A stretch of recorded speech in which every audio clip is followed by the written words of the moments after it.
Hey, everybody, it's John, your Indian Cine-MANIAC, back with another 10ish minute review.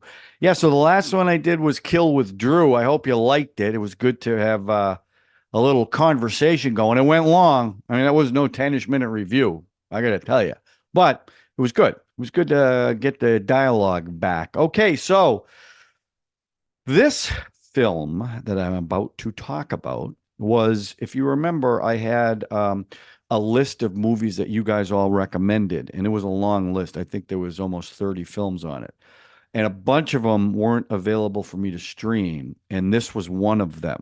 Um, and it's a film, it's a Malayalam film, which I don't watch a ton of those, called The Goat Life, which came out this year and it was recommended by more than one person. So that's what I watched. Again, it's a Malayalam film. It was directed by Blessy. Malayalam, a lot of these guys have one name.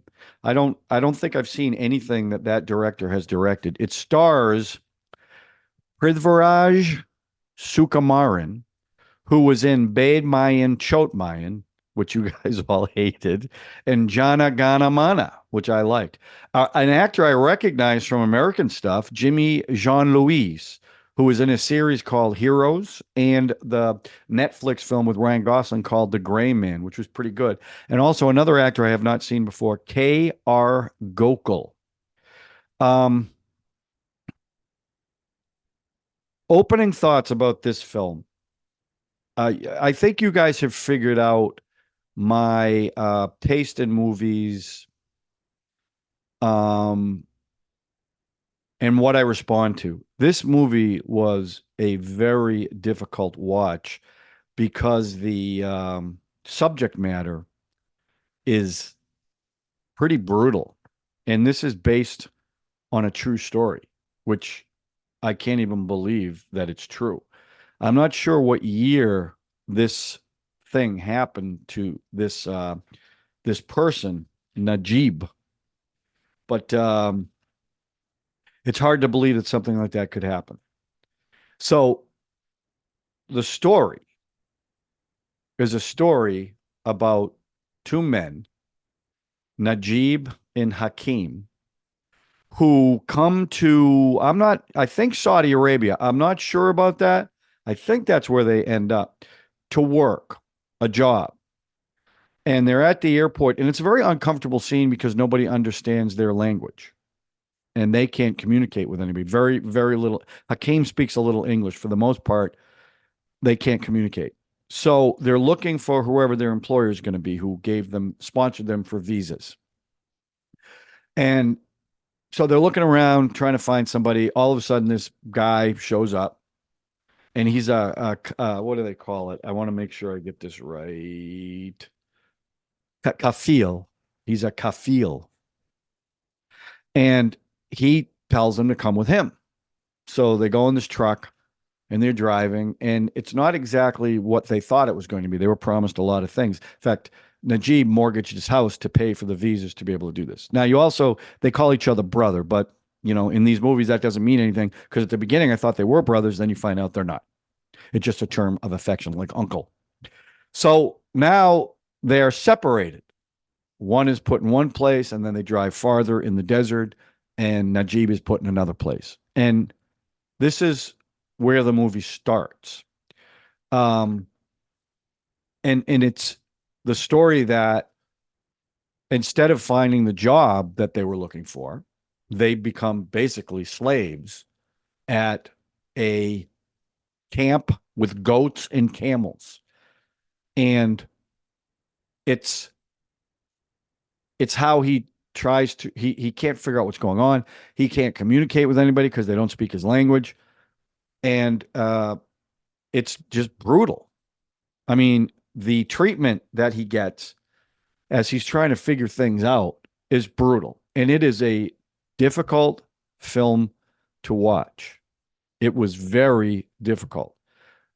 Not because I was bored, it was just so depressing.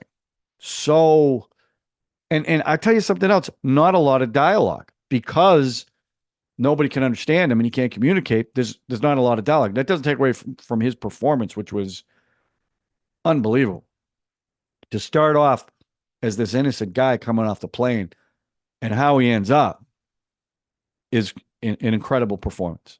And he does so much with his eyes, with his emotions. It's a fantastic performance.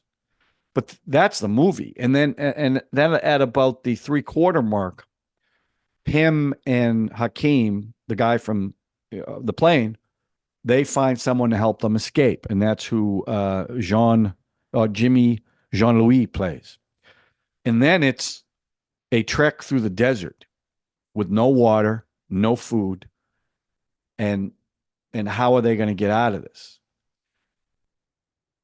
And obviously, because it's based on a true story, there's no spoiler here. Is he's the only one that survives? Apparently, I don't know that to be true 100%, but he's the one who survives.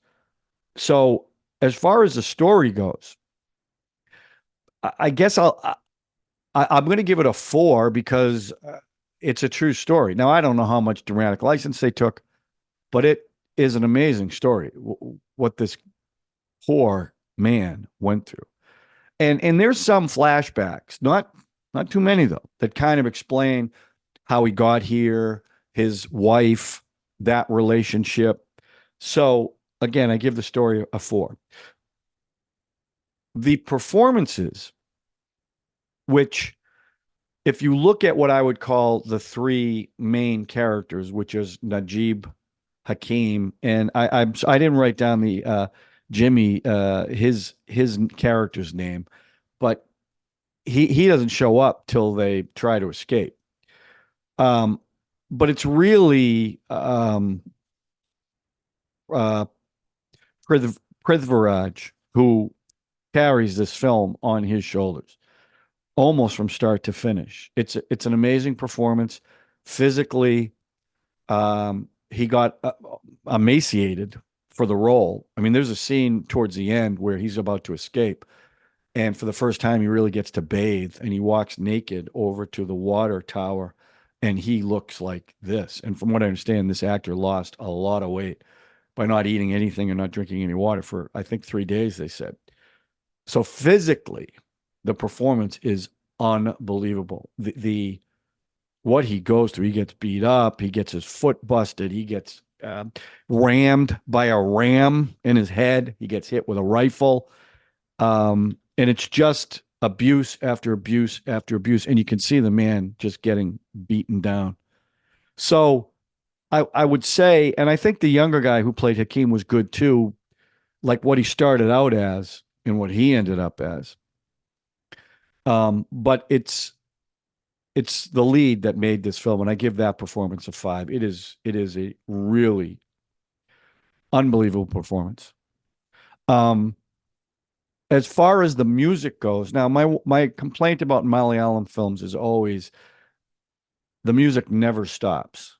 It's always there in the background, and there were a couple times where I found that a little annoying, but there were also scenes like where there's no dialogue at all and it's just visual. And by the way, the visuals in this film was spectacular in the desert. The way they frame these shots. I don't know if you've ever seen Lawrence of Arabia, but I was thinking about that film the whole time. But it's just there's nothing there, just sand and sandstorms, and for as far as the eye can see.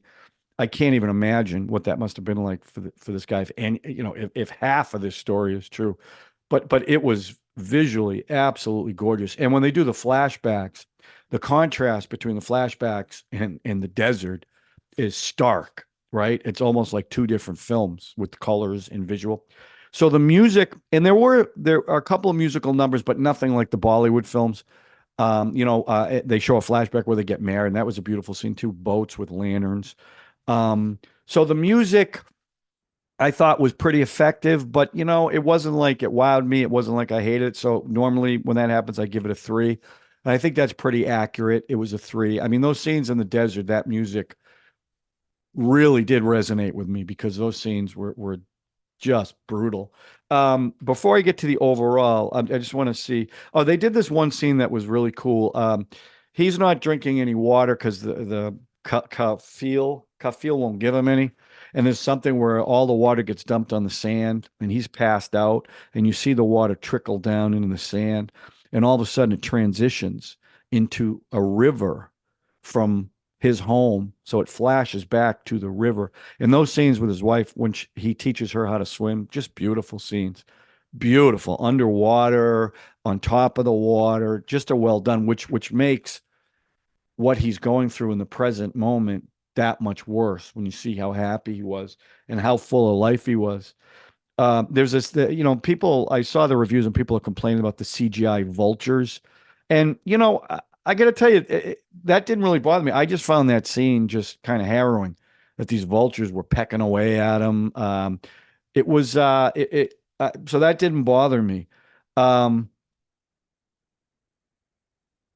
the scene where there was one scene that I thought was kind of funny. He's trying to herd all the goats back, and they're really not listening to him. And this one black goat kind of comes up to the front, starts, buying, making a noise. Now all the goats follow, and the black goat looks at Najeeb like, I took care of it, and he comes over and hugs the goat like the first thing that showed him any kind of kindness was this goat. And then also when he escapes, the scene he has with the animals as he's saying goodbye, it was pretty heart wrenching. Like he really made it because I think it's 4.5 years he was there. I think that's what they said. It was pretty emotional. So I thought that was interesting. Okay, there is one thing I didn't understand. Oh, Ibrahim. Okay. That's who Jimmy Jean-Louis played, Ibrahim. So the three of them, okay, this will be a spoiler. So if you haven't seen the film, don't listen to this part. When they're going through the desert making their escape, there's three of them. Hakeem, Ibrahim, and Najeeb. Well, Hakeem dies because he can't get any water and he starts eating sand because he's seeing mirages, he's hallucinating. So now it's Ibrahim and Najeeb, and Ibrahim is trying to help him. Well, they find an oasis, they find water, and then he finds a bottle. Ibrahim fills it up. So they're working together to find the road, a main road.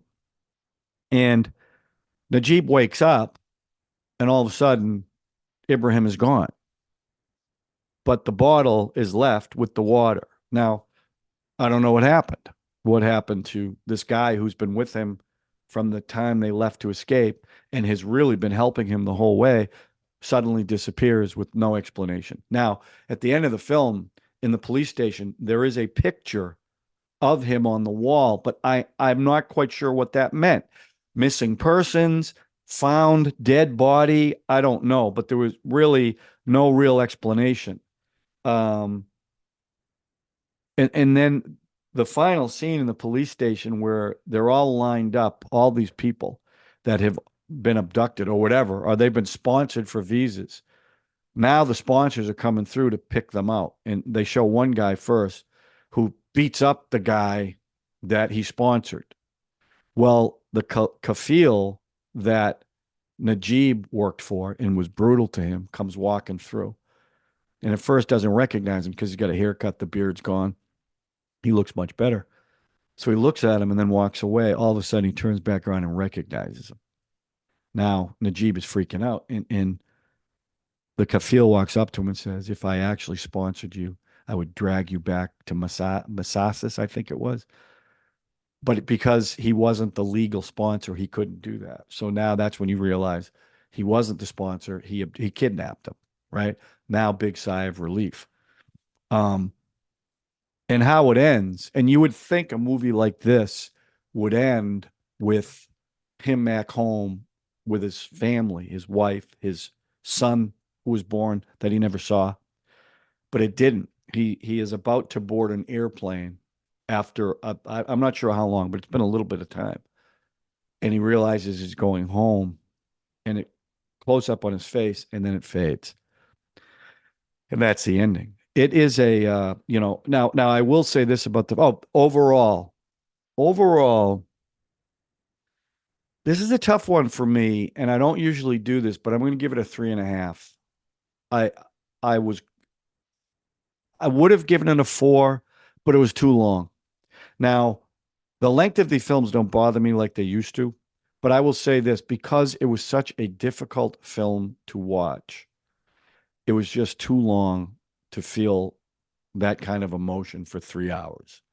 So, it's just too hard. And they could have trimmed it in certain sections because even the escape through the desert just it was so long. And and I get he was abused, but they were showing so much abuse. They beat you over the head with it. So that's why I'm going to give it a 3.5. But I would say again, going back to that performance, it was an amazing performance. Um, that I was just so impressed with, and I've seen him in other stuff, nothing quite like this. But yeah, you should check this film out. Just be prepared because it's not like 12th Fail, which was it had the same kind of vibe as far as the lead characters just beat down the whole film, but the payoff in 12th Fail was just joyous.